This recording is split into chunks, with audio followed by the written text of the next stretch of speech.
दोस्तों सबसे पहले मैं आपको ये बोलना चाहता हूँ कि अगर आप कक्षा 10 में पढ़ते हैं और चैप्टर 5 के प्रश्नावली 5.1 के सभी प्रश्नों को स्टेप बाय स्टेप समझना चाहते हैं तो मेरा एक दूसरा चैनल है जिस पर मैं प्रश्नावली 5.1 के सभी प्रश्नों को स्टेप बाय स्टेप बना करके वीडियो अपलोड कर रहा हूं। तो उन सभी वीडियोस को देखने के लिए इसी वीडियो के टाइटल पर क्लिक करेंगे तो डिस्क्रिप्शन खुल जाएगा, तो वहाँ पे मेरे दूसरे चैनल का लिंक आ रहा होगा, आप लोग वहाँ से जा करके उन सभी वीडियोस को देख सकते हैं। दोस्तों इस वीडियो में हम लोग ये सीखने वाले हैं कि किस तरीके से किसी भी समांतर श्रेणी में पदों की संख्या कैसे ज्ञात किया जाए, ये हम लोग सीखेंगे। तो यहाँ पे आपको ये समांतर श्रेणी दिख रही होगी 3, 5, 7 डॉट डॉट डॉट ये 23, ठीक है। तो जब भी आपसे कहेगा कि समांतर श्रेणी में पदों की संख्या ज्ञात कीजिए तो उसमें ऐसे ही सवाल दिया रहेगा, एपी लिख देगा, फिर लिख देगा 3, 5, 7, यानी कि शुरू में 2 या फिर 3 अंक दिया रहेगा, फिर अंतिम में जरूर 1 अंक दिया रहता है, ठीक है। तो तभी हम लोग, अगर अंत में यहाँ पे नहीं दिया है तब हम लोग इसमें पदों की संख्या नहीं ज्ञात कर सकते हैं, तो यहाँ पे अंत में जरूर यहाँ पे दिया रहता है, ठीक है। तो चलिए सबसे पहले हम लोग जो जो दिया है उसे हम लोग लिख लेते हैं। तो सबसे पहले ये समांतर श्रेणी है तो इसका पहला पद हम लोग लिख लेते हैं, जो पहली संख्या होती है उसी को पहला पद कहते हैं और उसको हम लोग ए से प्रदर्शित करते हैं, ए से दर्शाते हैं। तो ए बराबर 3 दिया गया है, ठीक है। और हम लोग डी का मान निकाल लेते हैं। डी क्या होता है? डी सर्वांतर होता है ना। तो डी का मान कैसे निकाला जाता है? हम लोग शुरू के 2 संख्या ले लेते हैं, फिर अगली संख्या में से पिछली संख्या को घटा देते हैं। तो अगली संख्या 5 है, पिछली संख्या 3 है, तो 5 में से 3 घटाएंगे कितना आएगा? 2 आएगा। तो यहाँ पे सर्वांतर 2 आ गया। अब यहाँ पे देखिए ये अंतिम संख्या है, ठीक है। तो अंतिम संख्या को हम लोग एल से दर्शाते हैं। एल मतलब लास्ट, और लास्ट मतलब अंतिम होता ही है।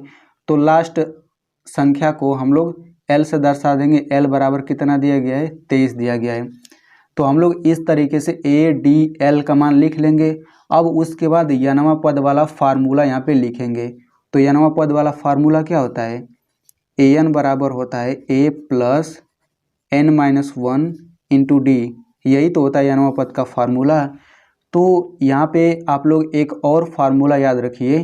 तो ये जो मैं फार्मूला बताने जा रहा हूँ ये बहुत ही महत्वपूर्ण फार्मूला है और अधिकतर सवालों में अगर आप उसका प्रयोग करेंगे तो वो बहुत ही सरल तरीके से हल हो जाता है। तो देखिए वो फार्मूला क्या है।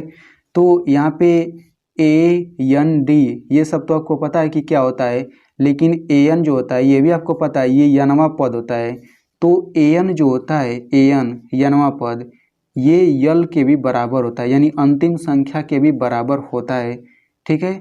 तो इसे आप लोग जरूर इसे याद रखिएगा। ए एन बराबर जो होता है यल के बराबर होता है, यानी कि ए एन जहाँ पर भी दिखे उसके जगह हम एल रख सकते हैं और यल जहाँ पर भी दिखे उसके जगह हम ए एन रख सकते हैं। जैसे यहाँ पे यल है तो हम इसके जगह ए एन रख सकते हैं और यहाँ पे ए एन है तो हम लोग इसके जगह यल रख सकते हैं, ठीक है। तो चलिए हम इसमें ए एन की जगह यल रख लेते हैं। तो ये हो जाएगा यल बराबर ए प्लस एन माइनस 1 और ये डी हो जाएगा। तो आप देख सकते हैं ये एक नया फार्मूला बन चुका है। तो जब भी आपको पदों की संख्या पूछेगा तो आपको ये वाला फार्मूला लगाना होगा, ठीक है। तो चलिए अब हम लोग सभी का मान रख लेते हैं। तो L बराबर कितना है? L बराबर 23 है तो यहाँ पे 23 रख दीजिए बराबर, और A का मान क्या है? 3 है तो हम लोग यहाँ पे 3 रख लेंगे, फिर प्लस। अब n का मान तो इसमें कुछ भी नहीं दिया गया है तो n ऐसे ही रहने देते हैं, n-1 हो जाएगा। और D का मान कितना है? 2 हो गया। तो आप देख सकते हैं इसमें सभी अंक हैं, बस इसमें n जो है ये अंक नहीं है, यानी कि हम लोग इसी n का मान निकालेंगे और n का मान जो आएगा वही इसका आंसर हो जाएगा, यानी कि पदों की संख्या उतना ही रहेगा। तो चलिए n का मान निकालते हैं। तो यहाँ पे देखिए 3 है, यानी कि प्लस 3 है तो यहाँ पे हो जाएगा 23, और जब ये बराबर के इधर आएगा तो -3 हो जाएगा कि नहीं? तो -3 हो गया, फिर बराबर। अब यहाँ पे देखिए बचेगा ये पूरा इतना।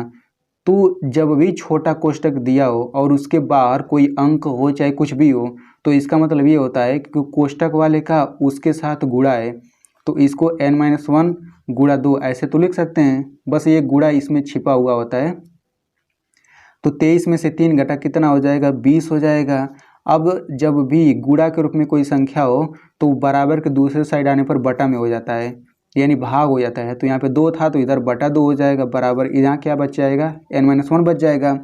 अब 2 से 20 में भाग देंगे तो 2 एकम 2, 2 दाँव पे 20, यानी कि 10/1 आ गया। 1 से 10 में भाग देंगे तो 10 आ जाएगा, तो 10 बराबर हो जाएगा n-1। ठीक है।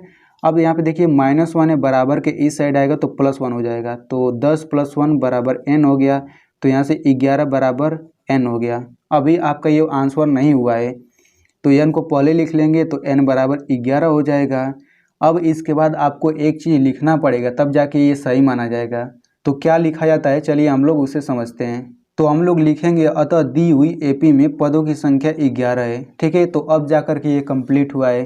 तो जब भी परीक्षा में आपको इस तरह का सवाल पूछे और उसमें ये पूछे कि पदों की संख्या ज्ञात करिए, तो आप बिल्कुल ऐसे ही हल करेंगे। ठीक है, पूरा स्टेप बाय स्टेप, और अंत में आपको इतना ज़रूर लिखना होगा, तब जाकर के ये पूरा सही माना जाएगा। तो आई होप दोस्तों आपको ये समझ आ गया होगा अच्छे से। तो अगर आपको वीडियो अच्छा लगा हो तो एक लाइक कर दीजिए और इसे अपने दोस्तों के साथ ज़रूर शेयर करिए, ताकि वो भी इतने सरल तरीके से समझ सकें।